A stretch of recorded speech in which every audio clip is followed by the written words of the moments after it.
535페이지.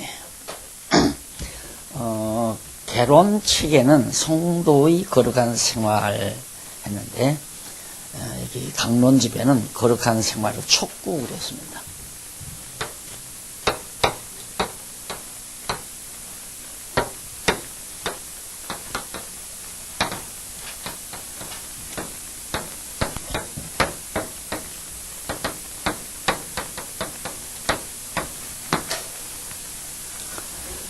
베드로전서 535페이지.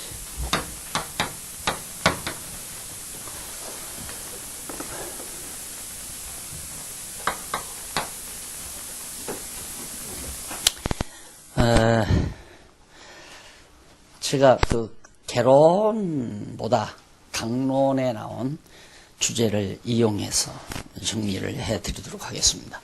베드로전서가 거룩한 생활의 촉구인데 1번은 아마 세속적 행위의 금지, 야고보서가 그랬죠. 세속적 행위를 금지해라 하는 내용이었고, 지금 두 번째는 거룩한 생활을 촉구하는 내용이 나오는데, 우선 중요한 것이 이제 거룩한 생활의 요건이 베드로전서 1장 1절로 2장 12절, 1장 1절로부터 2장 12절. 거룩한 생활이 이루어지는데 필요한 요건이 뭐냐 하는 얘기죠. 그 요건 중에 첫째가 찬송하며 크게 기뻐함.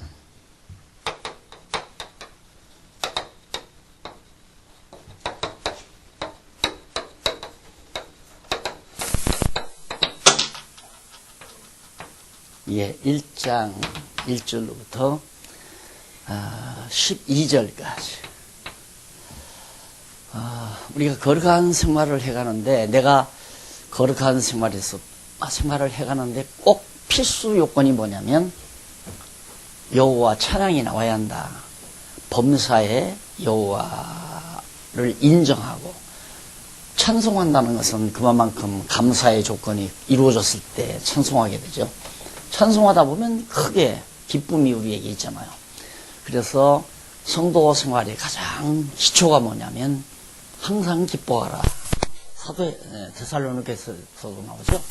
그러니까 기쁨이 상실돼 버리면 벌써 짜증이 생기죠. 짜증이란 불만이 앞서는 거고, 불만은 뭔가 욕구가 충족되지 않는 데서 나오는 거죠. 그 욕구 충족이 안 되면 자꾸 자기가 스스로 문제 자기 안에서 찾으려는 게 아니라 너 때문에, 당신 때문에, 이런 일 때문에, 친구 때문에, 그래서 자꾸만 자기의 불만의 요인을 밖으로부터 찾으려고 그러는, 상대로부터, 다른 사람으로부터 요건을 찾으려고. 그래서 이제 미워하게 되고 시기하게 되고. 그래서 이 거룩한 생활은 항상 범사에 하나님 앞에 감사하면서 늘 찬송하는 삶, 항상 기뻐하는 삶, 이것이 첫 번째 요건이다 하는 얘기입니다. 그 다음에 이제 대충 보면은 은혜와 평강 중에 산 소망으로 기업을 잊게 함을 찬송한다. 하나님께서 나를 이 땅의 일만이 아니라 영원한 하나님 나라에 대한 소망을 가지게 한 것. 사람이 요즘에 이제 우울증 환자들이 많아 급증한다고 그러죠. 30대로 내려간대요, 우울증 환자가. 왜 그러는가? 의미상실이거든요. 왜 의미상실이 되냐? 다 누려보니까. 해볼 거 다 해본다, 이 말이에요. 다 해보고 나면 허탈한 거죠. 예. 그거 해보기 전에는 저거 하면 얼마나 좋을까? 이렇게 하면 얼마나 좋을까? 하는데, 다 하고 나면 허탈한 거예요. 그래서 비교적 이제 환경이 부유한 자들, 여유 있는 자들의 자녀들이 더 쉽게 좌절하고, 허탈감에 빠지게 되고 의미를 상실하게 되고, 그런 데서부터 허무감을 느끼는 데서 바로 그런 정신적 질환이 찾아오게 되는 겁니다. 그러나 오늘 우리는 이 땅이 아니라, 이 땅에서는 좀 불편해도, 이 땅에서는 좀 우리가 연약해도 영원한 하나님 나라 기업이 있다는 산 소망이죠. 그건 진짜 죽은 소망이 아니라 산 소망. 나는 돈 벌어서 뭐 아파트 큰 50평 아파트로 가야 되겠다. 또 나는 돈 벌어서 외제 승용차를 사야 되겠다. 이거 다 죽은 소망 아니에요? 사보고 나면 별것 아니거든요. 다 해보고 나면 별것 아니에요. 그러나 우리가 가지는 영원한 하나님 나라 소망은 산 소망이다. 그래서 5절로 9절 넘어가 보면 44페이지에 나와요. 시험으로, 이제 강론집입니다. 시험으로 잠깐 근심하나 영혼의 구원을 받음으로 기뻐한다. 우리들이 인간 육신이 있기 때문에 잠시 시험이 오면 근심이 잠깐 와요. 그러나 그 근심은 사라져버리고 도리어 내 영혼이 구원받았다는 그런 놀라운 은총에 대해서 기뻐함을 누리게 된다. 10절로 12절에 보면 기뻐하는 자들이 받은 바 구원에 관해서 구체적으로 밝혀줍니다. 우리가 영원 구원, 영원히 구원 얻는다는 말은 영원한 구원을 말하는 거거든요. 영원한 구원. 그러니까 영원한 소망이 매우 중요한데 그걸 아주 리얼하게 잘 느끼고 표현한 것이 솔로몬의 전도서입니다. 그래서 연세가 드실수록 전도서를 자주 읽는 것이 매우 중요하다. 솔로몬이 자기 하고 싶은 대로 실컷 해보니까 헛되다 이 말이죠. 이게 헛된 데서 멎어져 버리면 이제 우울증 환자가 되고 정신줄 환자가 되는 거죠. 허무감에 빠져버리게 되고 무미 속에 허덕이게 되고. 근데 솔로몬은 권력 있지, 돈 있지, 못 해볼 게 없습니다. 자기의 눈으로 보는 대로 마음에 생각하는 대로 다 해봤대요. 다 해보고 나니까 헛되고 다 헛되더라. 그 헛된 이유를 쫙 밝혀주잖아요. 그리고서 이제 그러나 그런 모든 헛된 세상에 헛된 일을 행하면서 여호와 경외하기를 배웠다는 것은 영원한 소망을 가지게 됐다. 그래서 여호와 경외하기를 정말 배우는 것, 이것이 이 세상에서의 우리의 임무다. 그래 솔로몬은 여호와 경외하는 것이 인간의 제일 되는 본분이다. 결론을 얻어서 헛된 것을 가장 정말 알참이 있는 결과로 맺어지는 그런 내용이 바로 전도서 내용이라고 그랬습니다. 자, 이렇게 해서 일단 솔로몬이 베드로가 아주 찬송하며 크게 기뻐하는 것이 거룩한 생활을 하는데 기본이다. 기본 바탕. 그 다음 두 번째가 뭐냐면 성도 생활의 기초 가운데 하나님께 대한 찬양이라고 그러죠. 여기는 하나님께 대한 찬양. 그리고 시험 중에 기쁨. 시험 중에 기쁨.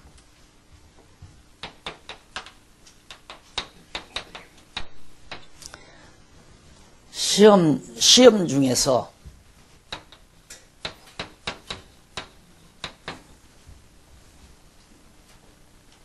아니죠. 내가 양쪽 놓고 하니까 자꾸 헷갈리네요. 진리로 거룩히 거듭남 그래요.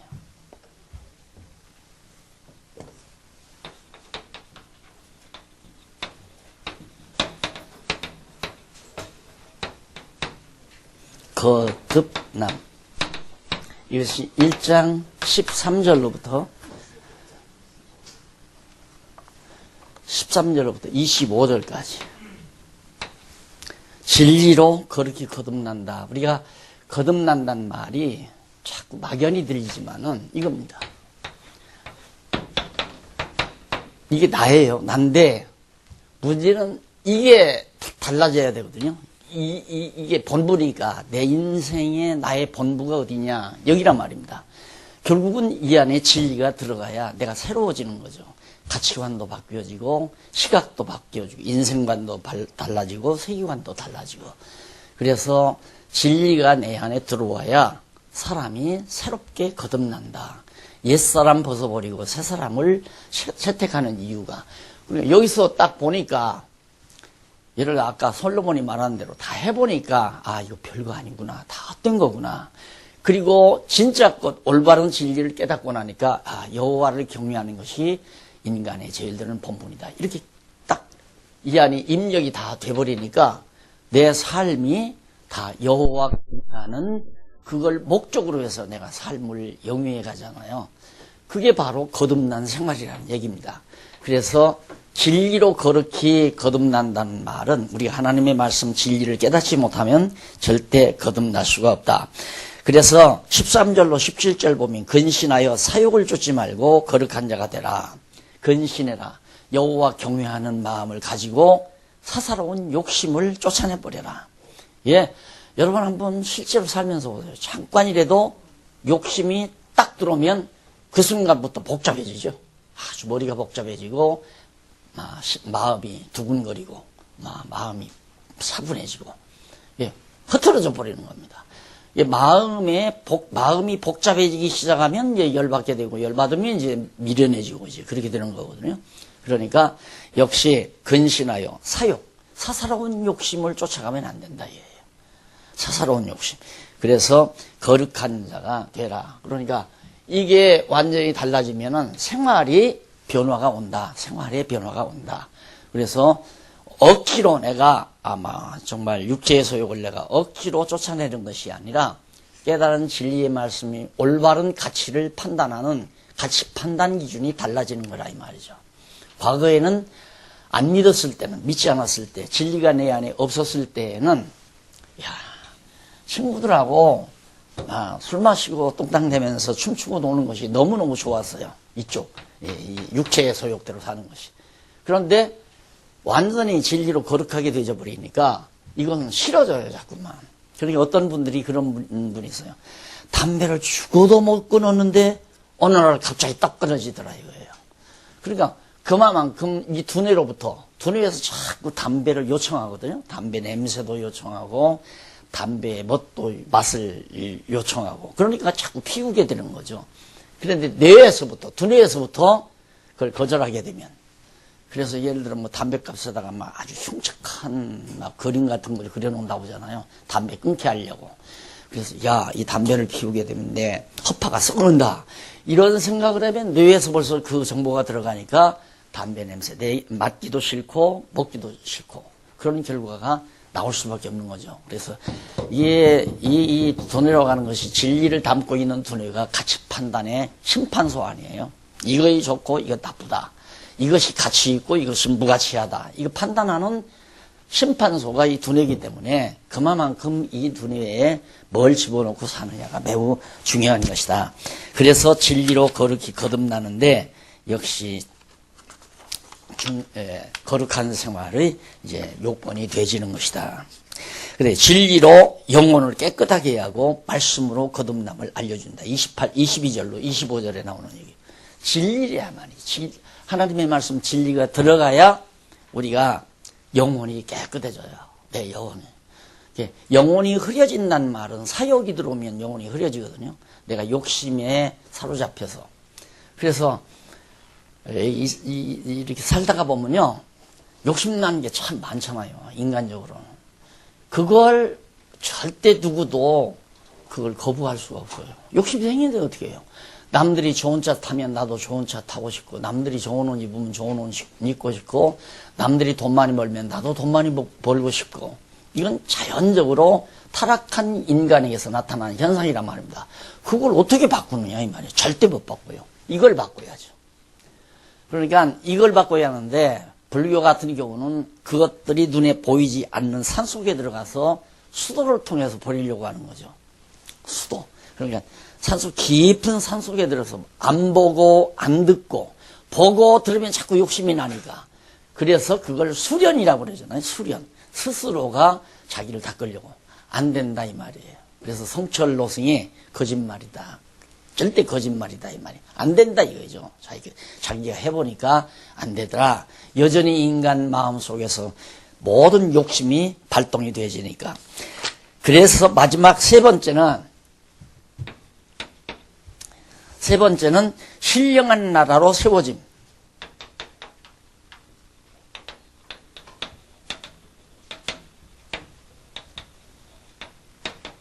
이것이 2장 1절로부터 12절까지겠죠. 네. 맞아요. 신령한 나라로 세워짐. 보세요. 이게 얼마나 논리적으로 잘 정리됐나. 거룩한 생활의 요건이 뭐냐. 누구나 다 거룩한 생활을 하고 살고 싶잖아요. 그렇게 사는데 꼭 필요한 것은 항상 기뻐하고 찬송이 있는가, 자기 자랑을 하지 아니하고 여호와 하나님을 찬양하고 사는가, 그리고 항상 마음에 심령에 기쁨이 있는가. 이게 첫 번째 요건이 이루어진 사람이에요. 이게 이루어지면 진리로 거룩히 거듭이 나요. 이게 하나님 찬양한다는 거, 하나님에 대한 지식을 아니까 찬송이 나올 거예요. 하나님이 누군지도 모르는데, 여호와가 누군지도 모르는데 어떻게 찬송이 나가겠어요? 찬송이 안 나가는데 기뻐할 수도 없고요. 그러니까 나의 기쁨이 뭐냐? 월급이 올랐을 때 기뻐하는가? 승진했을 때 기뻐하는가? 안 그러면 좋은 집을 샀을 때 기뻐하는가? 외제 승용차를 사서 타고 다닐 때 기뻐하는가? 그건 세속적인 거죠. 그렇다고 해서 하지 말라는 얘기는 아니에요. 하지 말라는 게 아니라 그걸로 가치를 정해서 그걸로 어깨 우쭐대며 사는 사람은 속물이죠. 필요에 의해서. 아마 돈 있으면 좋은 승용차 타고 나쁜 거 타는 것보다 좋은 타는 게 좋잖아요. 집도 좁게 사는 것보다 넓게 사는 게 좋고. 그런다고 해서 그것이 나의 자랑거리고 내가 나대는데 크게 기여하는 하나의 도구가 된다고 하는 것은 자기를 물질 속에 함몰시키는, 도리어 물질의 노예가 되는 그런 존재가 되지는 거죠. 그와 역반대로 물질과 하나님 놓고 하나님을 사랑하는가 물질을 사랑하는가, 바로 이 관계는 하나님 사랑하는 데 쏟아지는 거죠. 그래서 거룩히 우리가 생활이 거듭나고, 그러다 보니까 뭐로? 신령한 나라로 세워진다. 이게 교회로 세워져 간다 이 말이에요. 그러니까 우리가 정말 교회를 세운다고 하는 것이 그렇게 간단한 게 아니에요. 그냥 뭐 사람만 많이 모아가지고 거기에서 무슨 인간적인 욕구 충족을 시켜줘서 사람들이 목사 중심으로 똘똘똘 뭉치는 게 교회라고 생각하면 안 된다 이 말이죠. 그걸 헐어버리려니까 그게 쉽지 않잖아요. 계속 그렇게 굳어져 왔기 때문에. 그래서 거룩한 생활은 반드시 거룩한 하나님의 나라로 세워, 교회가 이루어졌을 때, 교회가 이루어지면 서로가 어거되잖아요. 기둥을 하나 세워놓으면 바람이 불면 쓰러집니다. 그러나 여러 개의 기둥을 놓고 다 엮어졌을 때는 튼튼하고 견고하게 세워져 가잖아요. 그렇듯이 우리도 이 험한 세상 여러 성도들이 함께 이처럼 요건을 갖추어서 하나님의 거룩한 나라로 세워질 때 항상 우리의 생활이 여호와 하나님을 경외하는 산제사를 드리는 그런 하나님의 나라로 세워져 간다. 그런 의미로 지금 정리가 되는 겁니다. 그래서 산돌같이 구원에 이르도록 자라서 신령한 집으로 세워진다. 1절로 5절 나오죠. 그 다음 6절로 8절은 말씀대로 믿지 않고 머릿돌에 부딪혀 정한 대로 넘어진다. 이게 하나님의 말씀을 모르면 다 넘어져 버리고 만다요.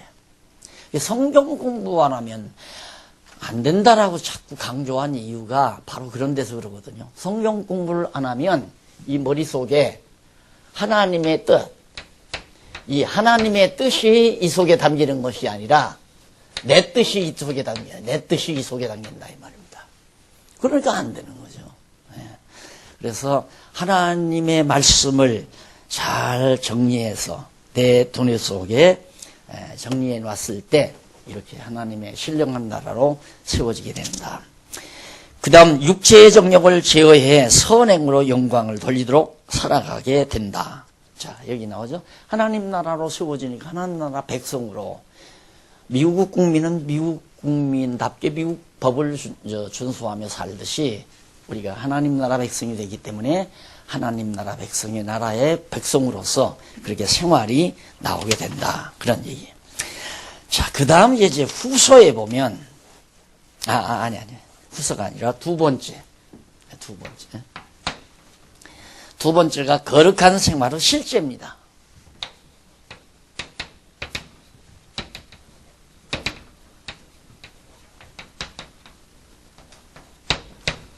(2장 13절로부터) 그 이하 3장 22절까지.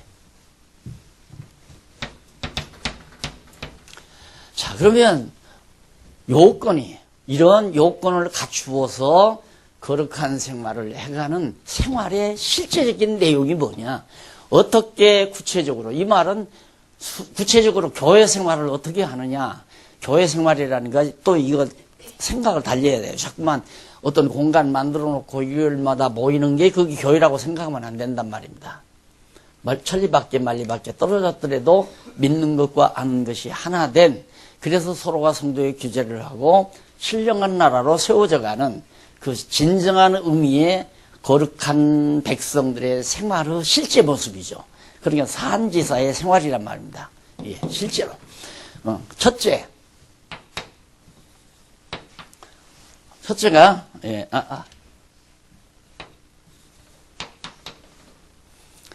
첫째가 인간의 제도에 순복함.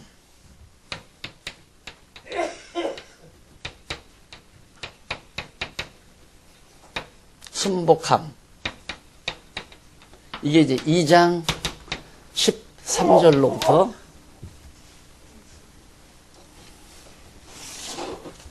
13절로부터 25절까지. 자, 이 내용이 뭐냐면, 주를 위해서 왕이나 방백에게 하나님의 종과 같이 순복을 해라. 이게 이제 순복하라는 말이, 그러니까 이 세상 나라에 거기 나와요.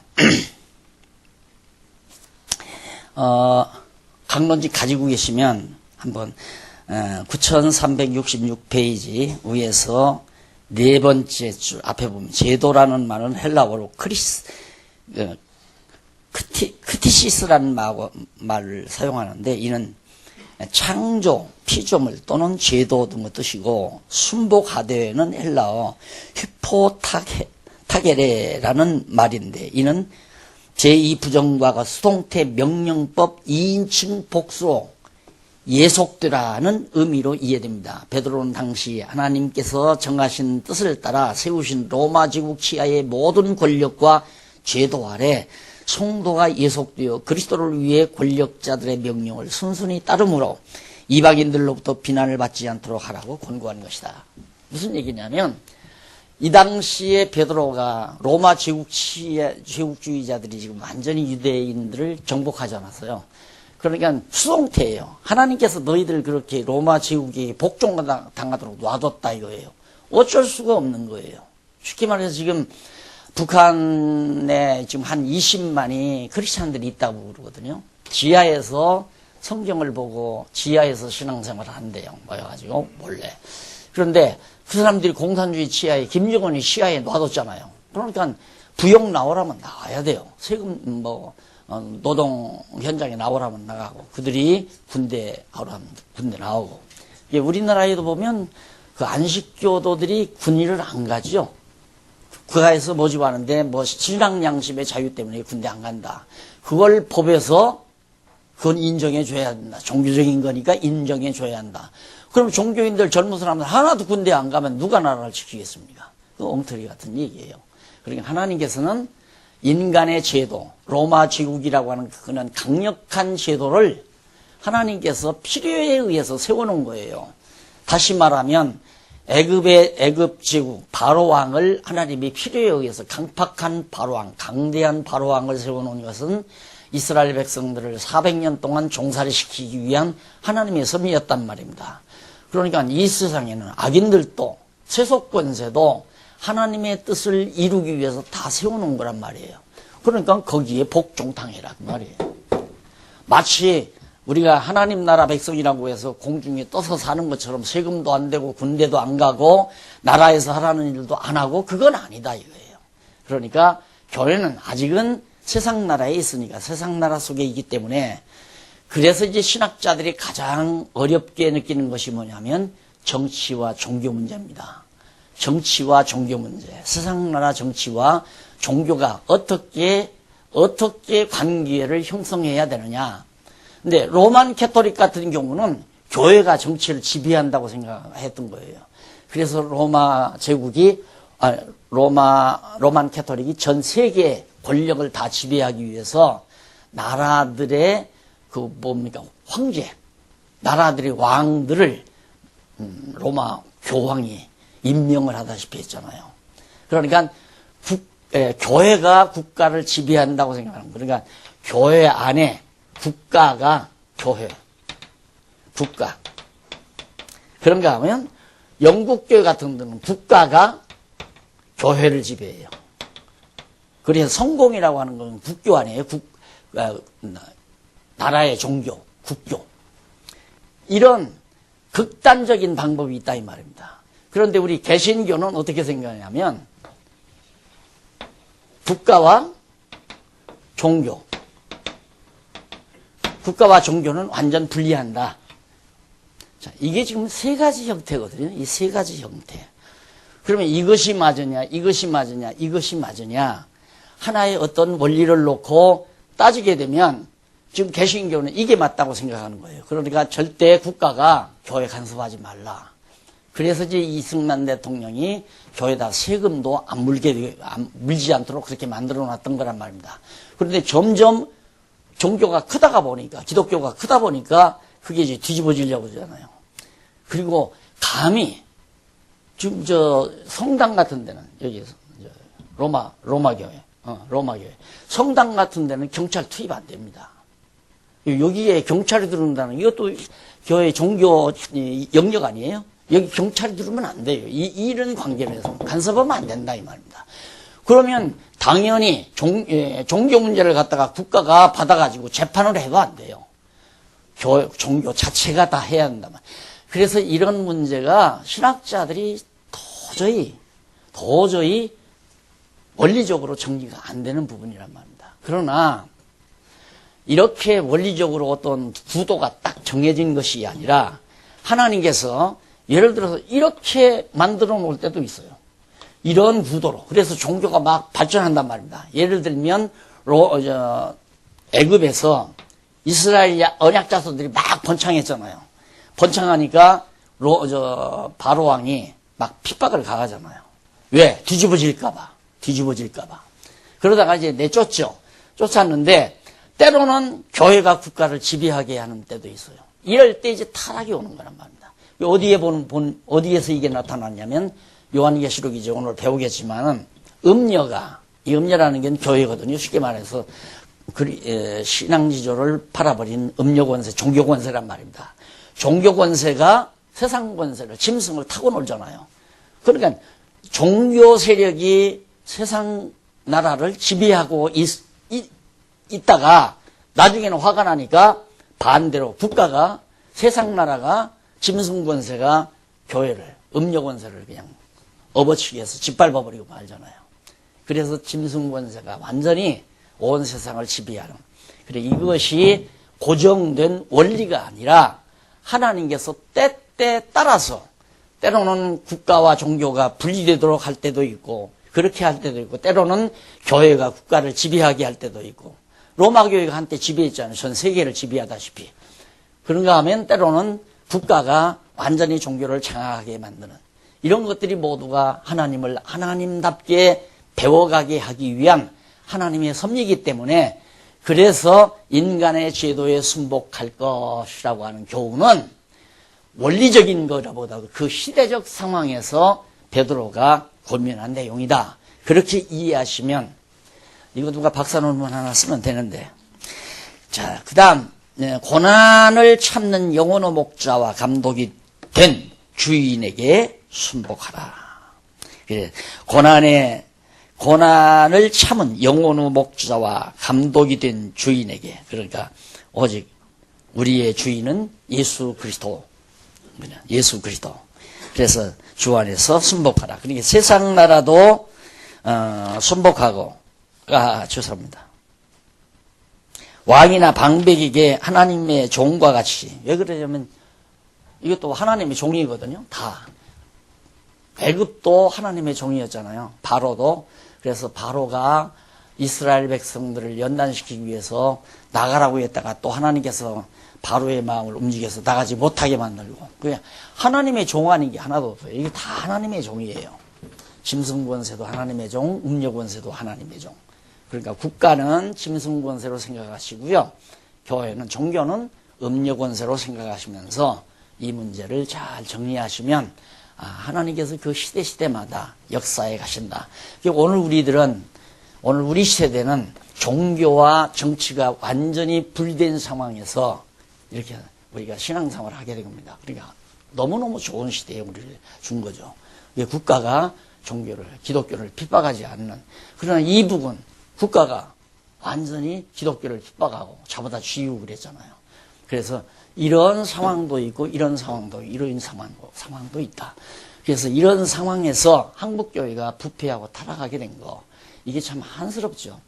결국은 이제는 점점 국가가 교회 안에 점점 세금 물리기 시작하고 점점 교회는 쓰러지기 시작하고 지금 이런 불운에 우리가 처하고 있잖아요. 그러다 보면 나중에는 이제 국가가 교회를 완전히 장악하는. 그래서 영국 성공회와 같은 것이 좋은 줄 알지만 아니고요. 그건 국가가 완전히 기독교를 국교화해가지고 성공회라는 걸 만드는 거거든요. 그래서 공회라는 말을 그래서 붙여요. 공회. 이 공회. 공적인 회라 이거죠. 그런데 공회하면 우리가 신앙고백에 보면 거룩한 공회와 성도가 서로 교통하는 것과 나오잖아요. 교회를 거룩한 공회라고 해요. 성공회. 거룩한 성안에 이걸 우리말로 거룩한 공회 이렇게 번역하는 거란 말입니다. 그러니까 그 신앙고백이라는 것이 영국 성공회의 영향을 받았다고 나는 그렇게 생각을 해요. 그래서 절대 우리는 이 공회라는 말을 사용하면 안 된다. 국가가 관장하고 있는 교회다. 그런 의미가 여기 들어있는 거란 말입니다. 그런데 마치 교회가 무슨 공회고 뭐 공동체고 이런 것처럼 생각하는 건 아주 잘못 알고 있는 거죠. 교회는 공동체가 아니고 신령한 유기체, 그리스도를 머리로 한 신령한 유기체지. 그러니까 영국 성공회 같은 영국 정부가 다 목사들 월급 주고 다 관장 다 하잖아요. 어떻게 보면 좋은 것 같아도 그것이 종교 타락을 가져오는 무서운 결과를 낳습니다. 그래서 사환들은 주인에게 순복하고 고난을 받으면서 인내해라. 사환들, 지배자죠. 지배자와 피지배자, 사장, 여기 사원. 이 지배 안에서 받으라 이거예요. 인내하면서 참아라. 예. 왜? 항상 그런 게 아니다. 그런 과정에서 너를 너되게 만들어가는 과정이니까. 그 다음 2장 22절로 25절에 보면 고난을 참은 영혼의 목자와 감독이 된 주인에게 순복하라. 결국은 우리의 순복자는 예수 그리스도, 머리 되신 그리스도가 우리의 진정한 주인이시다. 그 다음에 이제 두 번째가 부부가 선하게 생활함. 선하게. 하나님의 뜻을 따라 생활한다 이 말이죠. 그것이 3장 1절로 7절. 3장 1절로 7절.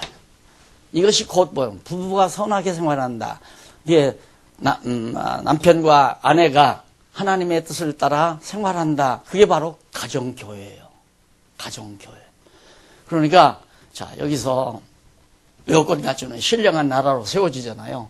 여기는 내 생활의 구체적인 실제 가운데 그 당시에 내가 처하고 있는 모든 세상 나라 제도에 내가 순복을 당하지만은 결국 가정이 하나님의 뜻을 따라 살아가는 그런 삶이 곧 거룩한 생활이다. 부부싸움 날마다 하면서 선하게 산다? 거짓말이죠. 자녀들하고 늘 아웅다웅하면서 선하게 거룩하게 산다? 그건 아니다 이거예요. 그러니까 부부가 서로 화목하게, 자녀들과도 서로 화목하게 살아가는 그것이 곧 거룩한 생활이다. 왜? 믿는 거 아는 것이 똑같으니까. 아내가 생각하는 거 남편도 가지고 있고 남편이 생각하는 것 자녀들도 가지고 있으니까 다 행동 통일이 될 거 아닙니까? 서로 이해하고 서로 소화하고. 그래서 이제 가정이 아름다워진다. 그래서 가정교회가 바로 이루어지는 것이 거룩한 생활이다. 이런 얘기예요. 그런데 지금까지 한국교회는 가정교회 중심이 아니었습니다. 가정교회 중심이 아니고 도리어 소위 이 교회 중심, 이런 전통적인 교회 중심의 교회로. 그래서 그 아내들은 남편 선행 보고 이제 회개하고 외모로 단정하지 말고 거룩한 부녀들과 그렇게 같이 생활하라 하는 등등이 나오죠. 이런 식으로 이제 되면서 성도로 선하게 생활한다. 성도로 선하게 생활한다. 그렇죠. 이제 하나님의 백성이니까 하나님의 뜻을 따라. 이게 제일 중요하다 이거예요. 그러니까 내가 너에게 이 말씀을 증거하는 것은 너와 나의 사귐이 있게 하려 함이라. 이게 친구가 왜 되느냐면 자꾸 만나서 담소를 나누고 이야기를 하다 보니까 생각이 같아지고 취미가 같아져요. 그럼 친구가 되죠. 그런 것처럼 오늘 우리가 교회를 세운다. 가정 식구들이 자주자주 하나님 말씀으로 논한다. 그러면 가정이 다 한마음 한뜻 되지 않겠어요? 그럼 이웃 가정 또 자꾸 만나서 그러다 보면 이웃이 한마음 한뜻이 돼요. 또 다른 이웃도 마찬가지. 그래서 항상 우리가 너나 할 것 없이 그걸 전도라고 그러죠. 전도. 하나님 말씀 진리를 서로 자꾸 나누다 보면 가정교회가 세워지고 가정들이 모여서 지역교회가 세워지고 이래야 되는데 지금까지는 그게 아니죠. 그게 아니고 이미 믿는 사람들이 있으니까 이 사람을 누가 지배하고 다스릴 거냐. 학교 세워서 특수층 골라내가지고 너 거기 가서 잘 먹고 잘 살아라 이러고 파송받아서 해왔다 이 말이에요. 그러다 보니까 말씀을 전하는 사람은 없고 교회에 들어와서 완전히 지배하고 다스리는 그런 특수층만의 그런 기독교가 되다 보니까 오늘날 이제는 이외에서 이런 상태로 세속주의에 덮치고 세상 나라에 덮치는 그런 처절한 교회 모습으로 지금 전락해가는 그런 모습을 우리가 겪고 있는 겁니다. 그 다음 이제 넘어가서 거룩한 생활의 결과입니다. 이거 3번이죠? 3번.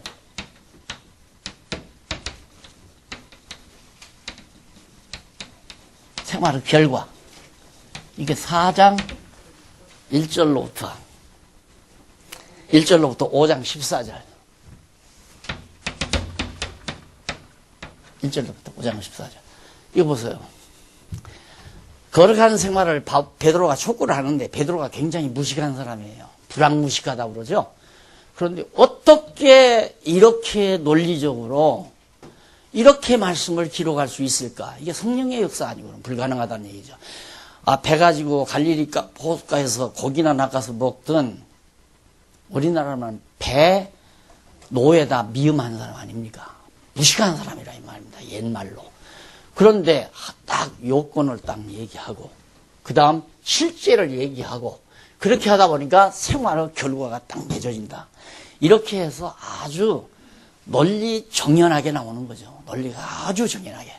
그러니까 성도의 거룩한 생활을 하면 요건, 실제, 결과 이렇게 해서 딱 정리하면 이거 보면은 제가 그 무엇인가 쓰는 그런 느낌이 나오죠. 딱 제목 딱 걸고 거룩한 생활이란 무엇인가. 그러면 이제 요건은 이거고 뭐 실제는 이거고 결과는 이렇게 나타난다. 결과 간단히 정리하고 넘어갑시다.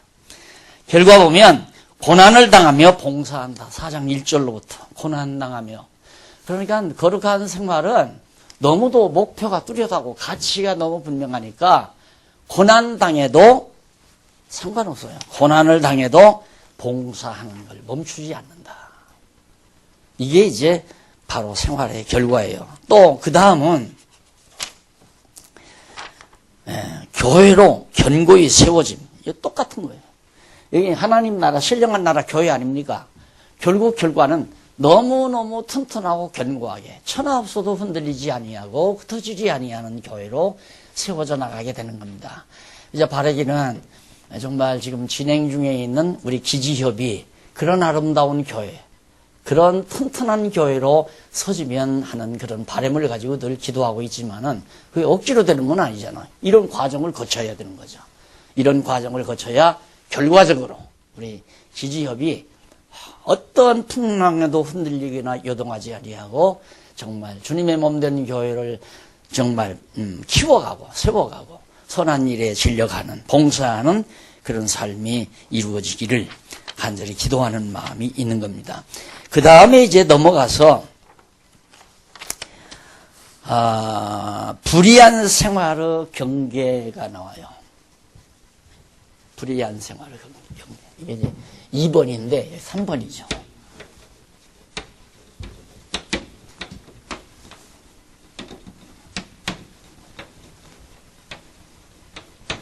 이게 이제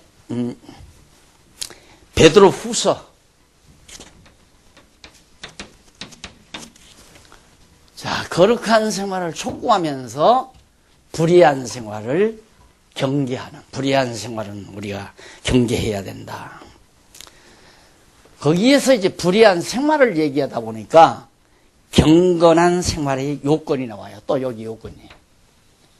예, 그러면 불의한 생활의 반대가 뭐죠? 경건한 생활이거든요. 여호와 하나님을 경외하는 경건한 생활. 경건한 생활의 요건은 1장에 나타나는데, 이게 정말 얼마나 보면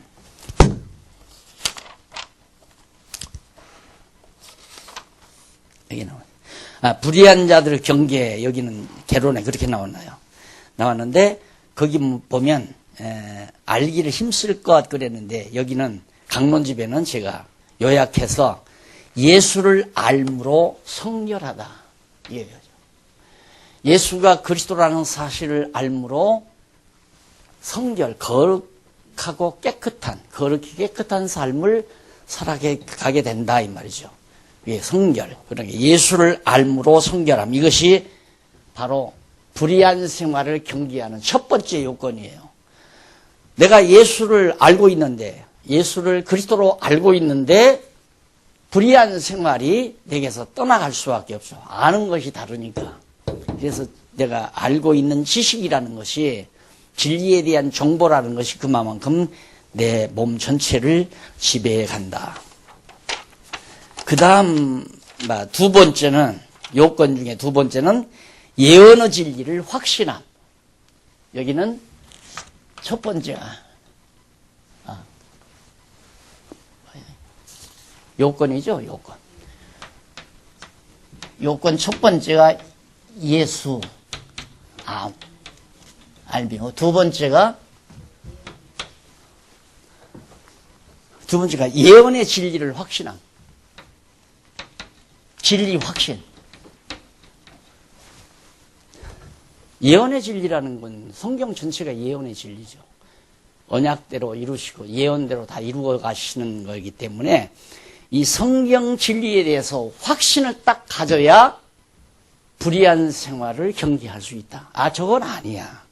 저건 가치가 없는 거야. 예를 들면 누런 황금덩어리 같은 것이 마당에 굴러다닙니다.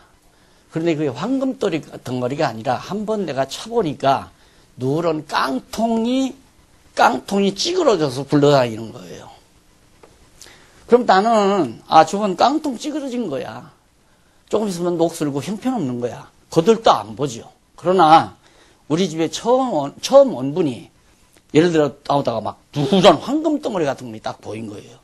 와, 혹시 이 집에서 잘 모르고 지금 저 잊어버린 거 아닌가? 그럼 별 생각을 다 할 거 아니에요.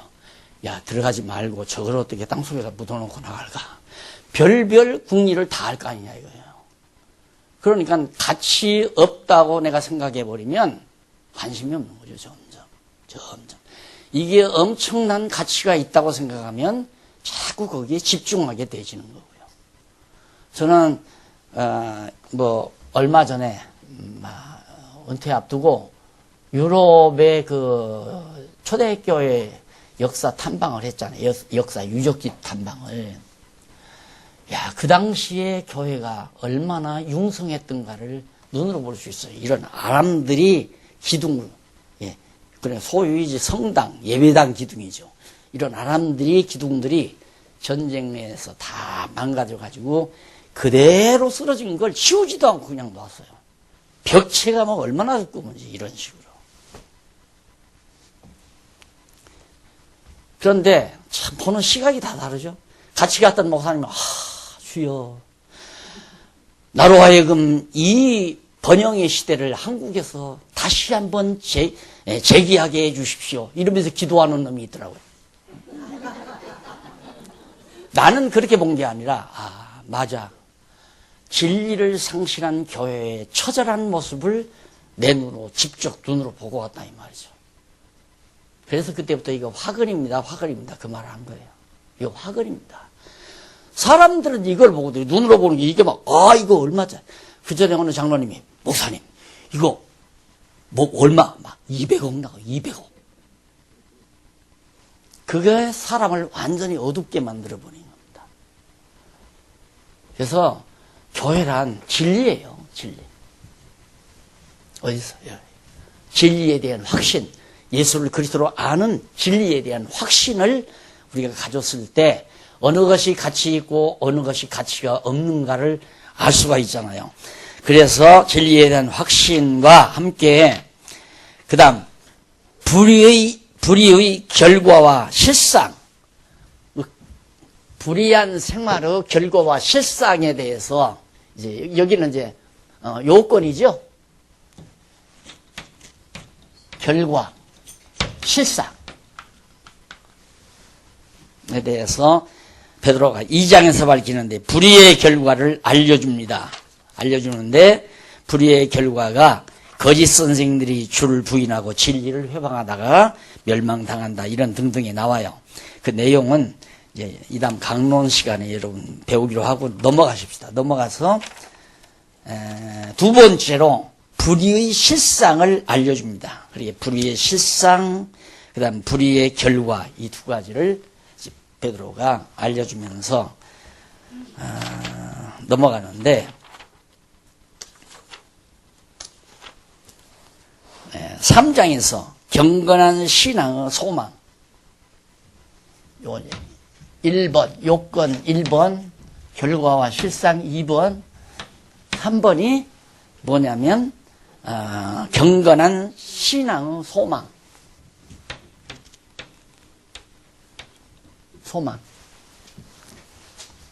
우리가 이 땅에서 불의한 세상에서 불의를 채택하지 아니하고 경건한 삶을, 또한 불의를 경계하며 산다는 것은 육신적으로는 참 고달프고 손해나는 것 같은 경향이 많이 보이죠. 그러나 우리에게는 분명한 소망이 있다. 뭔 소망? 예수님께서 다시 오신다고, 강림하신다고 약속을 했다. 이것이 3장 1절로 7절까지 나오고, 넘어가서 두 번째로 약속된 강림을 기다리는 사람이, 기다림이 있다는 것은 소망이 있다는 거죠. 자, 친구가 전화가 왔어요. 우리 오늘 내가 오늘 맛있는 점심을 사겠다라고 전화가 왔을 때는 아침부터 공연히 설레잖아요.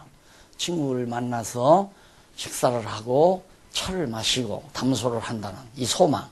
그런 소망이 있어도 하루에를 즐겁게 보낼 수 있잖아요. 그런데 예수 그리스도께서 장차 분명히 강림하신다는 약속을 했기 때문에 우리는 그걸 기다리고 산다는 거, 엄청난 소망을 가지고 있는 거죠. 그 소망은 참고 견딜 수 있는 거죠. 예를 들면 나도 2년 후에는 새로 당첨된 아파트로 이사 갈 수 있다. 30평짜리 아파트로 가서 새로운 삶을 마련할 수 있다. 이 소망이 있는 사람은 지금 주인으로부터 월세방 살면서 모진 모독을, 모진 수치를 당해도 참자 힘을 꾹꾹 삼키고 살잖아요. 그러나 2년 후에 아파트 당첨한 게 없으면 자살할지 몰라요. 내가 이렇게 살아서 뭐하냐, 죽어버려야 하고.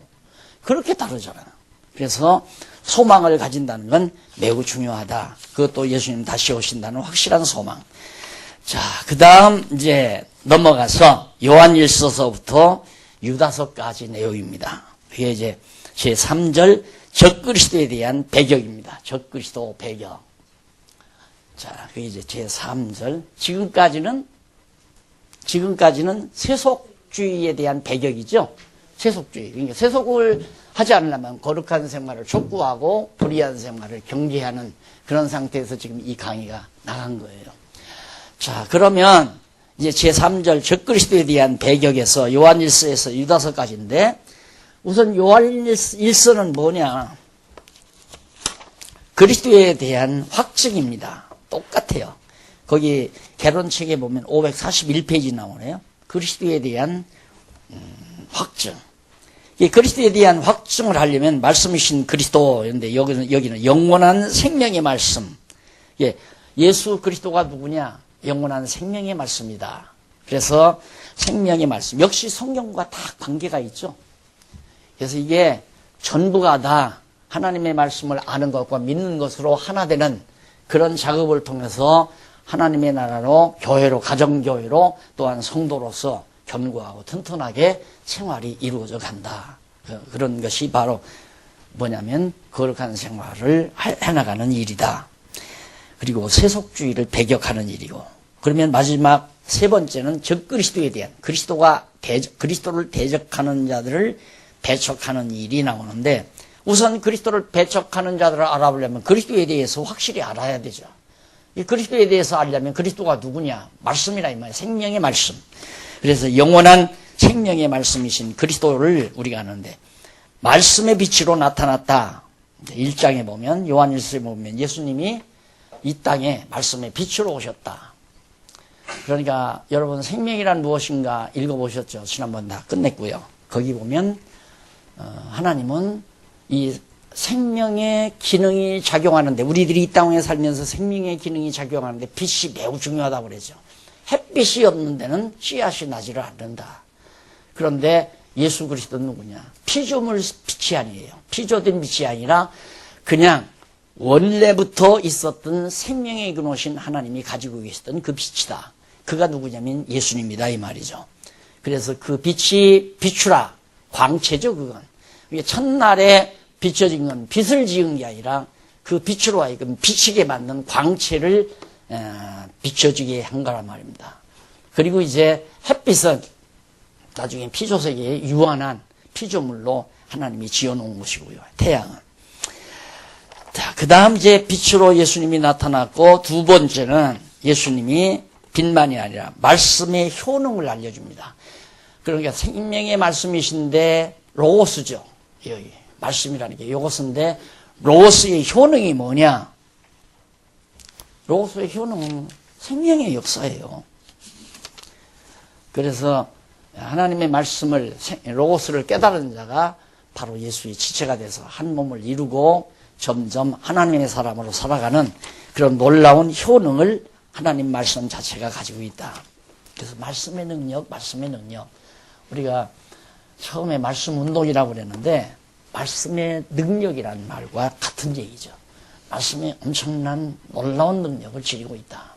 이게 우리가 이렇게 생각을 해봐도요, 막 시리에 차고 좌절하고 절망 가운데 있는 사람이 지금 막 20대 후반이나 30대 초반 사람이 지육도 못해가지고 코가 빠져가지고 죽어버릴까 말아버릴까 하고 난리를 치다가 친구한테서 전화가 따라락 왔어요.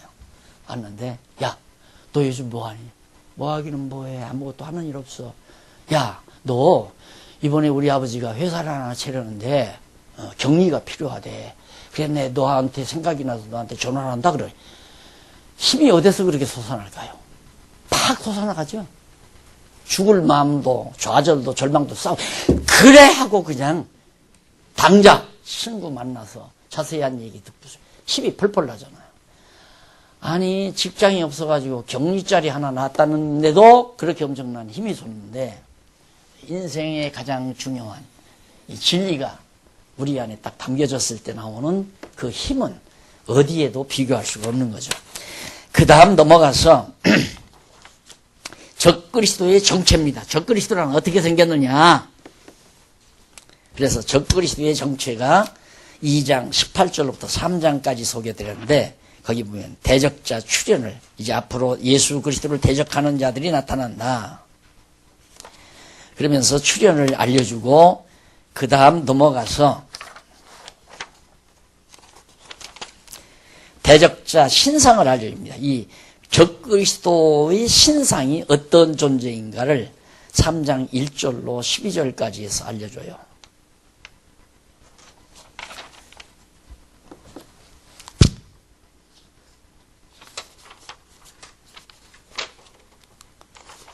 그리고 형제 미워함을 알려줍니다. 이게 참 무섭죠. 적그리스도는 신상이 어떻게 미워해요. 사람을 그렇게. 자꾸 이 사람도 미워하고 저 사람도 미워하고. 그리스도를 대적하는 행위죠. 우리가 다 그리스도의 지체 아니에요. 그리스도의 지체인데, 공연히 그리스도의 지체인 나를 또 너를 자꾸 다 미워한다는 것은 그리스도를 대적하는 행위가 된다는 얘기입니다. 그래서 그리스도 안에서는 형제를 미워하고 증오하는 것은 대적자의 역할을 한다고 생각하시면 틀림이 없습니다. 그래서 바울이 절대 원수같이 대하지는 말아라. 이런 얘기하죠. 잘못했어도 그를 원수처럼 미워하지는 말라. 왜 그러냐면 예수님의 지체라 해도 실수할 수 있거든요. 잘못할 수도 있고. 그러면 나는 아무런 잘못 없으니까 나는 넌 밉다. 그러면 지체가 지체를 미워하는 경우니까 그래서 미워하지 말라. 그런 얘기입니다. 그 다음에 이제 넘어가서 4장과 5장 보면 하나님의 아들 예수에 대해서 설명합니다. 그러면 그리스도를 참 그리스도를 알아야 적 그리스도를 대적하는데 배격하는데 예수를 바르게 알려면 하나님의 아들이다. 예수란 그걸 알아야 된다. 예수를 아들로 시인해야 되고 예수님이 하나님의 아들로 시인해야 되고 요즘 예수님을 하나님의 아들로 시인하지 않는 사람이 많잖아요. 이 교계에도 그런 사람이 많습니다. 하나의 공자나 맹자처럼 하나의 성인의 하나로 그렇게 취급하는 그런 진보주의 신학자들이 많은 겁니다. 적그리스도들이죠. 그 다음 아들을 믿으며 사랑하는 것. 예수 그리스도를 믿고 그리스도를 사랑하는. 그 다음 넘어가서 아들을 믿어서 영생하는. 예수 그리스도를 믿음으로 말미암아 영생한다. 그래서 우리의 영혼의 안테나가 바로 뇌리 아닙니까? 뇌리. 뇌리 속에 예수 그리스도에 대한 진리가 담겨져 있을 때 우리의 영혼이 깨끗하고 맑게 작용을 하는 거죠. 그래서 이제 마음에 편안함이 오고 기쁨이 오고 그리고 항상 이제 하나님의 나라로 점점 세워져 가고 그래서 이제 그리스도를 대적하는 자들을 적 그리스도들을 배격하는 그런 삶을 우리가 살아가게 된다.